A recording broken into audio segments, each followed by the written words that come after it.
নমস্কাৰ, মোৰ নাম শ্ৰী হিমাক্ষী শৰ্মা দাস। মই আজি এই কণ্ঠসুধা অনুষ্ঠানত এটি কবিতা আবৃত্তি কৰিবলৈ ওলাইছোঁ। কবিতাটিৰ শিৰোনাম এৰি অহা দিনবোৰ। কবি শৰৎ চন্দ্ৰ শৰ্মা। এখোজ দুখোজ কৰি বহু দূৰ খোজ কাঢ়িলোঁ। কাৰোবাৰ পদূলিত তলসৰা শেৱালিৰ গোন্ধ নিমখ নিৰ্মম হৈ কেতিয়াবা ৰৈ যাওঁ। ডিঙিটো শুকাই আহে, এটুপি পানীৰ বৰ প্ৰয়োজন।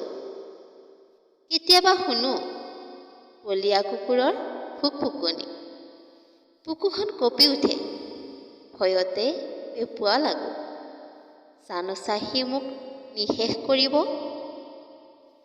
উজুটিত ভৰিৰ বুঢ়া আঙুলিৰে এটুপি দুটুপি তেজ নিগৰিল। ৰাস্তাবোৰত মাথো তেজৰ চেকুৰাৰ কোহা। বাৰে বাৰে মনত পৰে মোৰ এৰি অহা দিনৰ ছবি। ক'ত যে হেৰাল মোৰ ঘৰৰ পদূলি। এখোজ দুখোজ কৰি বহু দূৰ খোজ কাঢ়িলোঁ। মাজে মাজে বুকুখন বৰকৈ বিষায়ো।